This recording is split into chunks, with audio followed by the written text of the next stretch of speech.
Hi everyone, welcome back to session 4 with my friend Willi Humbeck, and he's been telling about his wonderful life story. Yes, he's an immigrant from Germany, 55 years now, and in our last session he talked about coming to America. But he is going to tell us a story that he recalled happening in Germany as he was a child and during the war. So Willi, tell us your story. Okay, here I am. Hello. So, after I told the story about those Jewish friends of ours when they were picked up, I forgot something. An hour later, after that happened, after they were picked up, knocked on our door, and there are two teenage boys, Jewish boys. Their parents owned a butchery.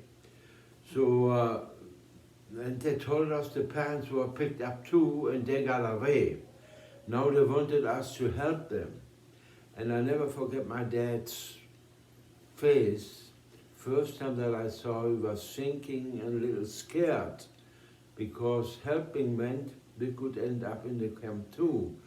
But my dad says, yeah, come on. So they put the two boys in the attic with some blankets so they could sleep.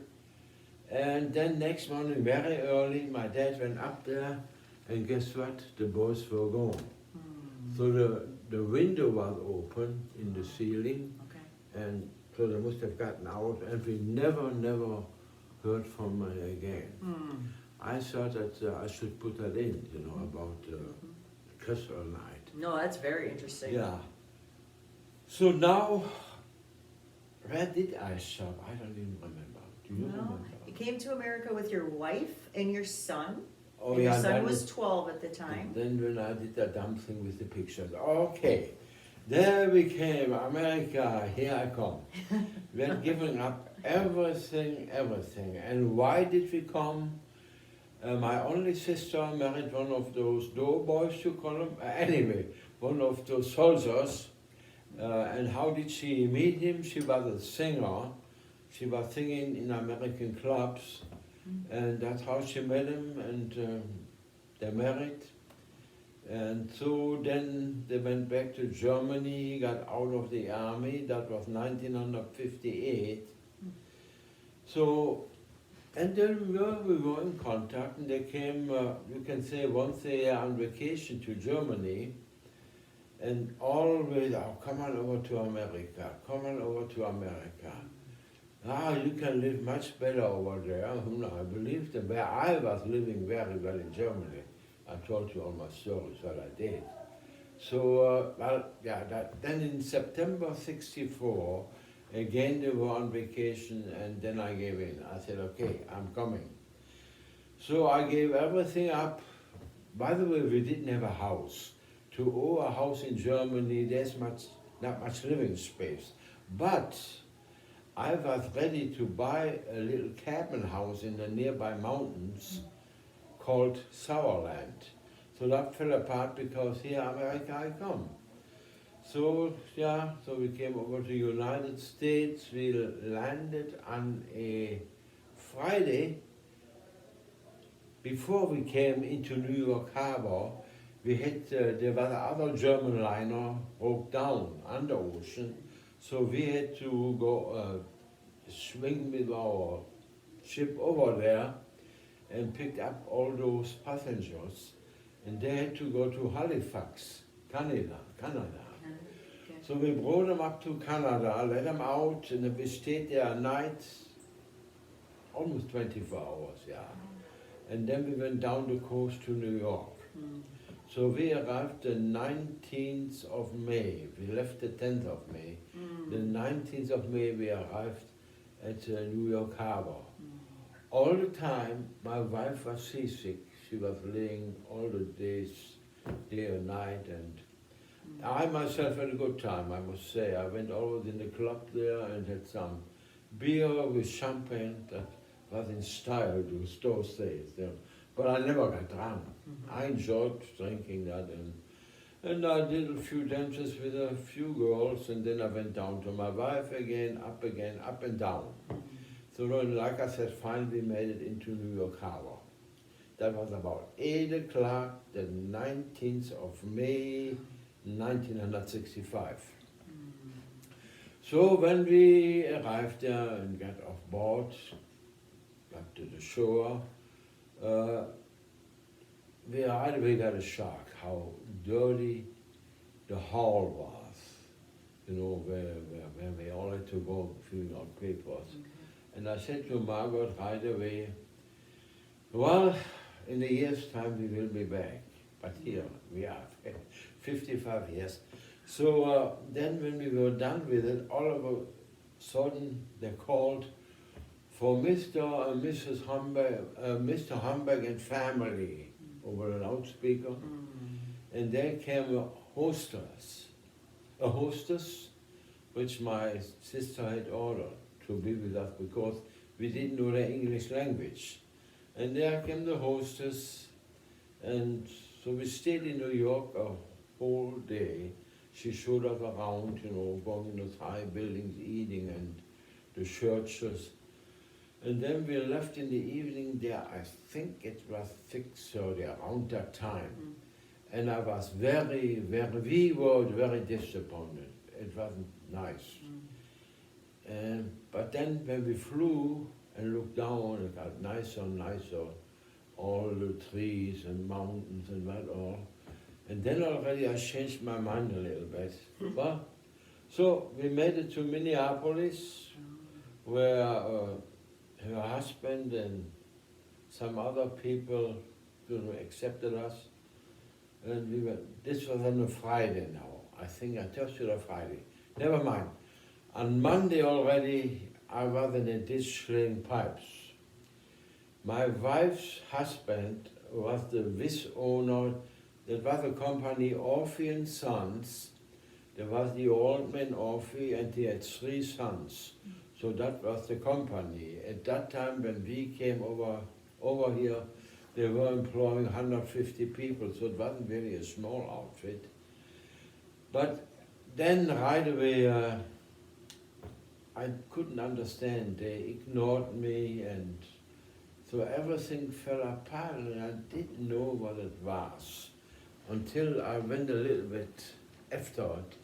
So I found out there was a other lady from Germany, from my whole town, and she didn't care that we came, and she already had spread around that I was a womanizer, drunk, always drunk. Other than that, I was a bum. And those people believed it. I don't know how dumb people can be, believing in the story until they find out who the person is. Very so, true. and they right away treated me like they treated a piece of you know what. And now, you know, there was a bunch of colored people for that company, you know, they were in the ditch, I was in the ditch, and they watched everything. And they had to be careful because they were afraid of losing their job. But then one of those guys came over to me, you know, a guy of color. And he grabbed me and he says, Willi, you are now one of us minority. And at the time I didn't know the meaning of minorities, but I learned quick. So yeah, and anyway, it was hell. And I was helpless because I didn't know the language. So I actually couldn't communicate or I thought, not looking for another job. And that was my mistake. I should have gone and looked for a job. Maybe somebody would have taken me. Now, the first winter came and they laid us off. Now what? And at that time you had to wait, was it a month or what, before you would get your unemployment. You know, this was now in 65. So anyway, the guys I worked with, some became my friends, and one guy came and said, here Willi, here's some money. See that liquor shop there, why don't you go and get some beer and booze? So we have a little party outside, in the ditch, you know. Okay. So I said, no, of course. I went up there and I opened the door, and there I see a lady, of course turning her back to me. on the counter, standing with a little open suitcase, and my salesman instinct told me right away that must have been a salesperson. Mm. So I went, sneaked under beside her. I said, "Hello, my name is Willi." She gave me a dumb look, and so I made it clear as good as I could. You have to picture I didn't know the language. But we communicated. To make it short, next I found out it was the Fuller Bosch lady. I didn't know about Fuller Bosch or anything. So next morning, now we were laid up. I brought the booze down. Well, I had a couple too. And then next morning, that lady came, the Fuller Bosch lady, with a little suitcase, with all the samples. And I signed a paper. There really was a Fuller Bosch salesman. And I was so anxious because I was a salesman, always. It was in my blood. I love people, in the sense that if you are phony or not. So I went from door to door, nothing, nobody was home. And then I got most people, not no, most people. And it was very bad. And then I was thinking, my God, yeah, those people were working, they were on the job. So I changed my plan right away of evening. And still on the same day, I went then 6 o'clock, dark, from door to door. And you know something? There was not one who didn't let me in. Yeah. So now there's one interesting thing. That same day, or about a day before that, there was a big snowstorm, very big storm. And I looked out of the window and I crossed the road. I saw a guy standing against the wall and I knew there was something wrong with him. So I jumped in my pants, shoes, and blowing like a white owl. So then you could see him. I went over there and I said, "You need help?" I said, "Jump on my..." And I was young and strong. On my back, and then I carried him over the road to some house, apartment building. Okay. And there we in the drag, and then I know why he was so heavy. He had 2 legs. That's why he couldn't, And I don't know where his sticks were, they got lost in the snow. And then people came and he said, "Oh, thank you, thank you." I said, "You are very, very welcome." And went back to my house. And the next day, when I started in the evening selling, I came to a house, but not in our area, somewhere. The Bigelow houses, they call them. That's the other story. Anyway, so I came to those houses and bing, bing, bing. A woman came on the door and I said, "Hello. My name is Willi," and told her to me. Oh, then I had started quick, full of Bosch now. And I wasn't done with talking. A voice came out of the bed. "Let that guy in! Let that guy in!" It was the guy I carried on my shoulder. Oh. Yeah. Oh. Boy, did I get a big order, So I think I had to mention that. Yes. That was a wonderful experience. Oh. But I mean, I would have touched any place for anybody. I love to. Yeah, that was the beginning of full of. Oh, so boy, oh boy, did I. This was now in November, Anfang December, when I laid us up. So did I make money selling Fuller Bosch? They call it Fuller Bosch, but they had vitamins and you name it, Oh, okay. So I did that until April came, and then I got an offer from the 49ers. You know what 49ers are? 49ers is the union for heavy equipment, bulldozer and that all. Okay. I never did that before. Okay. So, and that was an offer I could not refuse. I liked sales better, but I had no benefits. And then as a 49er with my family, I had all benefits you can think of, and good money. $5.80 an hour in that time was a fortune. So yeah, I took that job. then I have to mention that again. When I started, they put me on a bulldozer. Was it now D4 or D6? You know, with a heavy blade pushing dirt. And I did that, and the guys were watching me, and they asked me where I had learned that.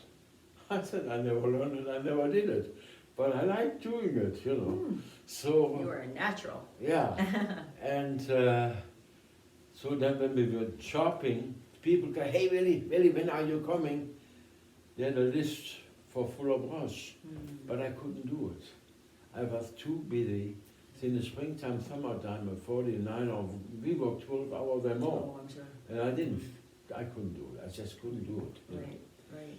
So yeah, and then I did that, and then not too long after that, my parents sold everything in Germany again, the 6 times already. They were over here 5 times before we were over here. But they wanted us over here. Now we were here. Yeah. Now we were all together, you know, because we were tight family, the war tied us together. So there my parents again, and my dad started in the same construction company. You know, was his son-in-law actually. Okay, good. So, well, I have forgiven, but that comes later. So there was my dad. And then I got a fight with the union boss, the steward, the union steward. And boy, it got very bad. He had a shovel in his hand, a short, and I had one. And my dad said, Willi, don't do it, don't. I said, okay, I threw the shovel away, took my dad, and we left. Quit construction. Now I wanted to get him a job. And What year is this now? Huh? What year is this now? This is still 66. Oh, We came in 65. okay. Yeah, Okay. 66. Okay. 66. Okay. So sometimes I might be wrong a little bit with the date. Understandable. Yes. It's fine. So when 66. Okay. So I took my dad, and I'm worried more about him than me, to get a job. And his English was maybe 4 words better than mine, because they were here before. Sure. Yes. For in the way he worked for a while, then when they were over here for Blue Cross and Blue Shield insurance as a janitor because of his bad land, you know. Now we were looking, took the whole week. I found a job for him. We were always together looking at the Miller Hospital in St. Paul as a janitor helper. Okay. Yeah. But we weren't fussy, and money was running out. And so he took the job, and he was a good man. And then, yeah, now me. And I didn't want to go back in construction after all what I experienced. Oh, in the meantime, I got sick.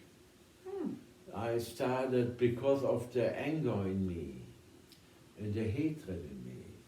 See, I hated the people the way they were treating me in construction. And I've started the worst thing.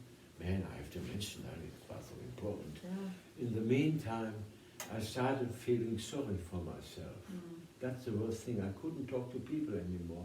I always went away when I saw people. And I must admit, I even cried when I was alone. Self-pity. Me. Yeah, but I had it, and so then I was running around for a job. And all the time I had the feeling I had to go to the toilet. That was my disease. From my stress and negative feelings, I got what they call bleeding ulcerative colitis. So in the running, then I had to go to the toilet. And usually, nothing came out but blood, because I was in the meantime at the doctor, and he put me on a diet. Only food out of cans I could Okay, eat. interesting. No, cut that out, come more later about that. So now I was looking for a job, and I wanted to do something business related. So I went to Pennies, and you name it, in the cities. I had to fill out, but there were certain questions which I didn't understand. And I wanted them to help me, usually secretary, she says, we cannot give you a job. Oh. No job, no job, no job. Then I finally came to a store, Van Arstel's, Signal Hill store in South St. Paul. And yeah, that was like pennies. Filled it out again, then again, no, she says. And there comes the voice out of the bag. Give that guy a job. We need a receiving clerk. But I did not know what a receiving clerk was. You know, but when he said give him a job, I would have taken anything, because I needed money. Yeah, and then I became a receiving clerk. I'm a quick learner, very quick. But I can quick forget too. So anyway, quick, all we did was merchandise came in, I had to write it down. There were no computers at that time.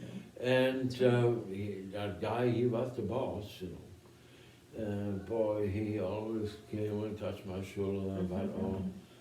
And now, I made only $2 an hour, no benefits whatsoever. So I went down from $5.80 in all benefits you can think of as a 49er to $2. When I took the job, I needed a job. Right. And then my wife started working for Pearson Candy, and we put the money together. We came up with what, close to $4. But those days were cheaper too. So we made it. I worked there for a while, then I met a lady, a sales lady, Margaret Swain. I still know all of them. You do, very good. And I told her my story. She says, Willi, and I said how much I liked it there, but I needed benefits and more money. She says, Willi, my husband works for Farmers Union Central Exchange, today Cenex, you know. She says, why don't you try it there? She gave me the phone number. As good as I could, my English still was, and then I didn't want to learn the language anymore. I wanted to go back to Germany. So, and the guy said, before you learn a language, you understand, you know. The guy said something, well, we cannot give you a job over the phone, you have to come down. And it wasn't too far away, so I walked down there, and again, filling out. No, she says, and again the guy came, Chester Johnson, you give him a job in the mail room. And there I had a dime more an hour, but all benefits. Oh, that meant a lot. that makes a huge difference. I open my pants. Is that okay? I do that all the time when I sing, but sometimes I put it too far. So, anyway, got a job in mail, or sorting mail, and merchandise too. The people in the building gave me phone calls, what they needed. Yeah, and then totally different people, believe it or not, in no time my English got just, you know, but I still had my disease. So what I had to do, filled up a little card with the mail and with the merchandise, paper, ink, and whatever. And then I went through all 4 floors in an elevator and supplied all the people, and they were all interested in me. And I could take all the time. They knew my story from construction, you know. So in no time, in 6 months I was assistant superintendent for office supplies. So, very good. but now I have to put that a little bit together. So before I started there, of course, I came back to the Van Arstel store. And the boss heard about it and said, please, he said, don't do that. Stay, I only want you to learn better English. I have big plans for you. Well, I ignited and started for Farmers Union. So, yeah, and time went by, and they understood very well my disease. And I didn't like the job really. I had a big desk with 4 phones at the end. That's not my, you know. Right. So That's anyway, not really your forte, is it? but the worst thing was the superintendent, my boss. he was jealous of me. It happened to me in my life all the time that somebody said this. He thought maybe when they thought everybody liked me, and he was, I cannot have his personality because he wants it, you know. So he was jealous, and all the time I asked him a question. I had to do it by myself too. Well, I couldn't take it anymore. I didn't say anything, so I went into town and applied a job for UPS. Oh, okay. And yeah, but not as a, they couldn't take me as a driver right away. I think you have to make an extra driver's license or what from UPS. But they gave me right away a job as, loading trucks, unloading trucks. Yeah. So I went back to Central, to Farmers Union, all quietly, and back to the lady, the elderly lady, you know, who, whatever the title is, she employs people, and I quit. She says, what? She said, Willi, what are you doing? Aren't you there anymore? Well, I said, that's the story with Schlemmer, that was my boss. Good German name, Schlemmer, but boy, he was a pain in the butt. So, anyway, then that wasn't too bad, a pain in the butt. It's okay, no? So, then the president heard about Tom Steichen, we were buddies. He called me up all the time. He was far German descent too, and he wanted me to translate. In the meantime, my English got better, I could translate already. So it was the best company I ever worked for my lifetime. So he said, he had heard about it. He said, what are you doing? Well, I said, I'm telling you. I said, I cannot work with that Schlemmer guy. So I told him a few things. Yeah, he said, we change that, but you don't have to quit. I said, and something with my poor, and that disease I have, I cannot sit all the time. But the truth, that was a little lie. I didn't like the job. Maybe it would have been all different from the beginning if I wasn't for that guy. Well, the next I had already a different job at FedEx, company car. Yeah. Okay. And had to handle millions every day buying merchandise. That was my line. It's close to my line. Okay. So and had my company car and everything. We were joking, everything was wonderful. But I still had that disease, that bleeding all the time. So one morning I sit in the cafeteria all by myself, maybe coming later. And there comes a guy. I saw him always with a nice smile. Eugene, I forgot his last name. Now you have to listen to this. This is really a miracle show that comes now. Yep. So he came, he said, hi Willi, would you mind sitting with me over in that corner? I looked. He says, would you please tell me about your disease? I said, okay. So we went over there, and I started the bleeding and all that, All of a sudden, I could see he changed colors. And bang, he fell off his chair, out. And there people came running. What happened? Yeah. Well, I said they wanted to know the story of my disease. Yeah. And then one made a joke, and I didn't feel like joking. He says, now watch out when that German talks, you fell off your chair. They were joking about it. And that was, maybe he didn't mean it that way, but you don't joke. And I feel very bad. Well, of course. So anyway, they picked him up, hospital. Next morning, guess what? There comes Eugene, with that smile again. He says, Willi, would you do me a favor? I said, yeah, but what? No. He says, would you please go with me in my car and pray? Oh.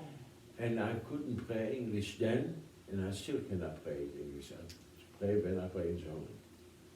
So anyway, we went in the car, so we prayed an hour. I just was with my mind in it. You know what I mean? So, and then I had a wonderful feeling. And he was a wonderful guy, a little younger than I am. Yeah, the praying was done. And I had a feeling I cannot explain. You know something? I was healed. And I had an appointment with the specialist, behind my bells, the doctor.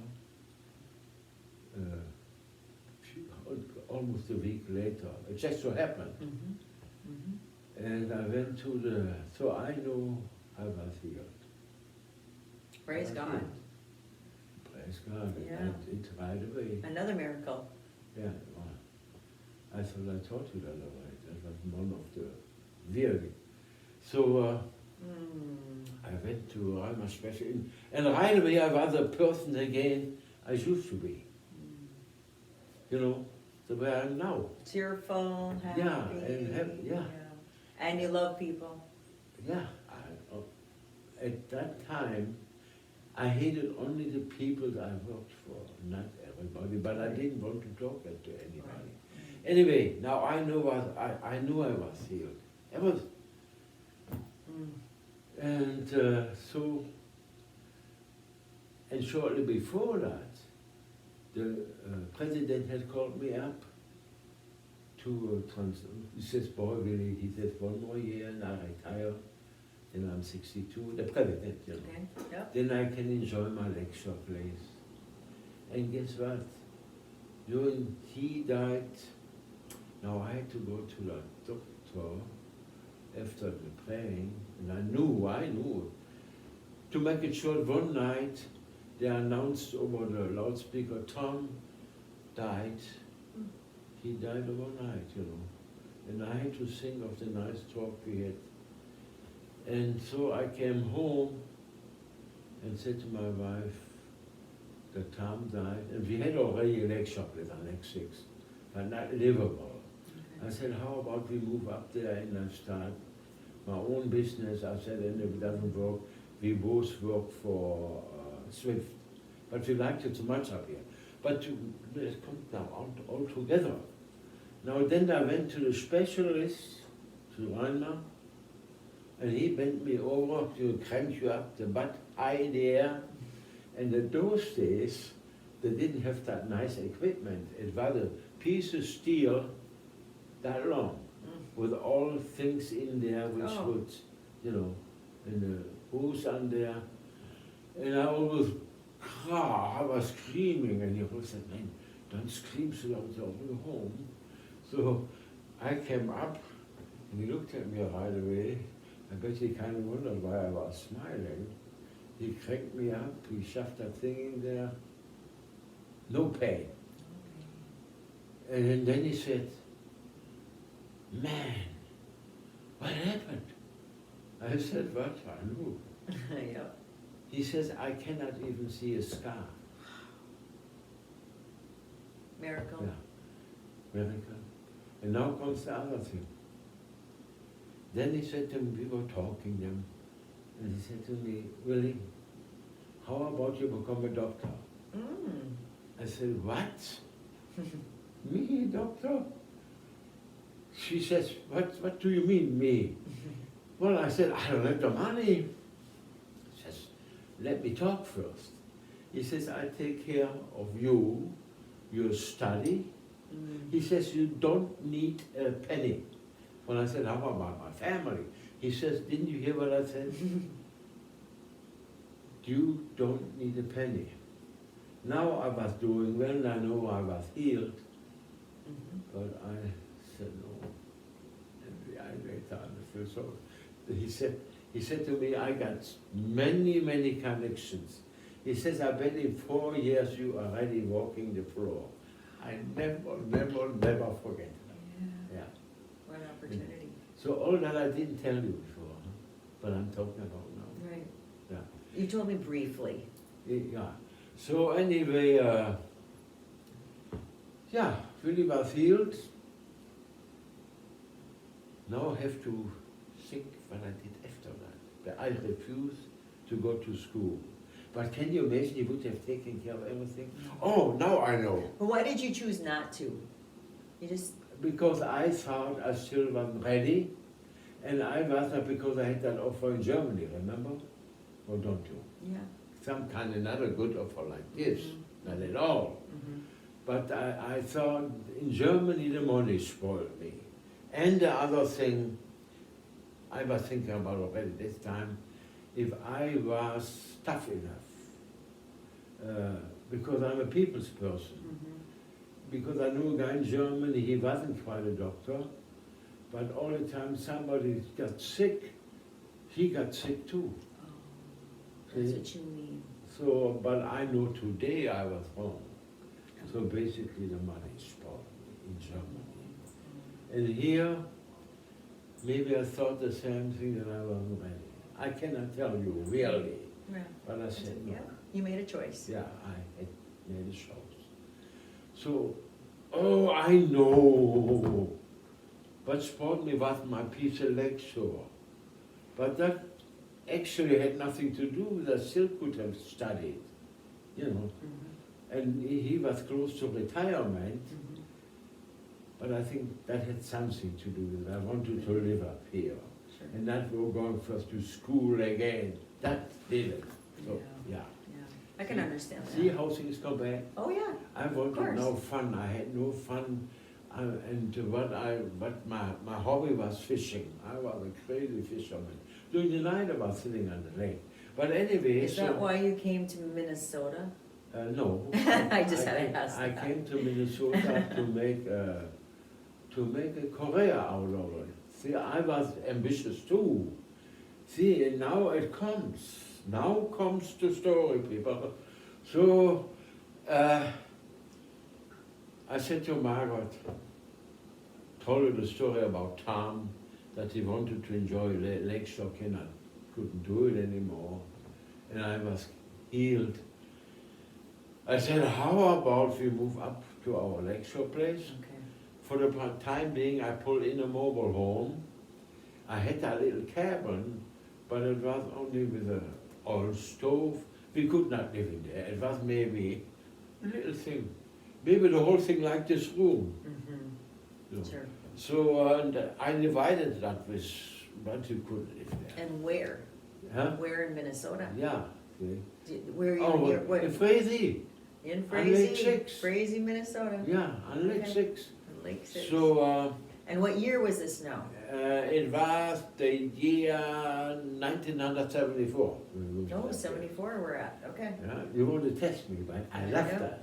I love it. See? We're just kind of trying to keep on track here, where you're at. Yeah, How many years have I passed? love that. I do the same thing. So anyway, I gave everything up again, which was not as much as I had in Germany, you know, in the cities. Just an apartment, but all the furniture, all of it, except what I did. Oh, and then I sold my brand new Dodge Charger, Oh. white top, baby blue, a special edition. And the Wow. guy working at Senex, oh man, what was his name? Forgot for the longest time. He bought that car for me for the same price I paid a year before. Oh, Yeah. wonderful. So then we moved up here. No, he bought that car, what am I saying? Then I bought old Chevrolet station wagon for a salesman who was connected with Farmers Union. Old station wagon, but in good shape. Rusty a little bit. So all the things I took with up here was transferred in the station wagon. Then you know how much that was, hardly nothing. Mostly my papers and bed stuff and clothes. You know. I put a 16 by 50 little mobile home, 2 bedrooms, Okay. a little small, Yeah. but it was nice. So and then Willi said, oh, and the neighbor on the lake, Sir Shatsky, used to sell Harper Industrial brushes. And I helped him all the time, bringing him to Fargo to an eye doctor. He was retired. He was already close to 70. And he adopted me as he still loved me. He said, really, he didn't have children, you are my son. Oh. So I drove him always up to Fargo, and when we fished together, boy, I said, sir, I would love to live up here. He says, how much do you think you have to earn? I said, if I make $100 a week, I can live off the land. But I knew I could. I could do everything. Mm-hmm. Sometimes I claim I still can, but I cannot. So anyway, I said I can live off it. We'll have a little garden. I said I couldn't shoot my meat. I was a good shot, by the way. Okay. But not a hunter. Figured out or not. Yeah. I learned shooting in the Hitler use. Oh, sure, right. So anyway, Margaret, she was a wonderful woman, but ever very seldom that she said, she moved with me all over. And I think, what do you think? Yeah, because she liked it like I do. So, That's good. give everything up. We moved 3 times, but we had to move in the station wagon up here. Oh, and in the meantime, in Vadena, I bought a used mobile home. Still there today. Someday we drive around and I'll show you everything. Yeah, that would be great. Yeah. So, over there now. Yeah.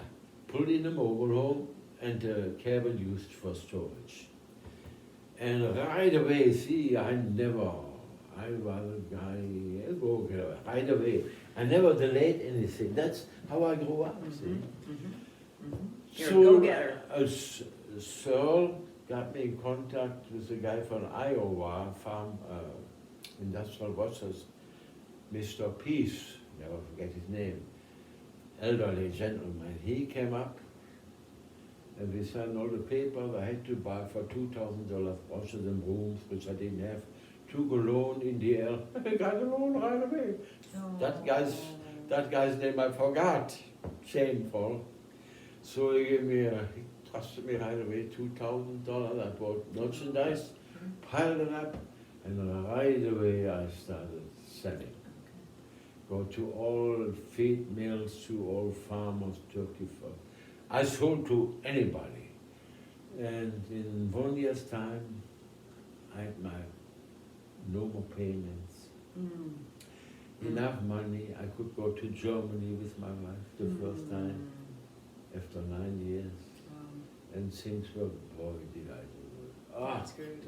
Yeah. I think, is it okay if we conclude there Yeah. for today? Yeah, I kind of Is there anything else you want to I kind say? of wonder already. Yeah. So let's keep in mind when I started my business. Okay? That'll be session 5 then. 5 or 11. Okay, sounds great. Thanks for joining us today. We'll be back soon. See you fellas if you see me. What did I say?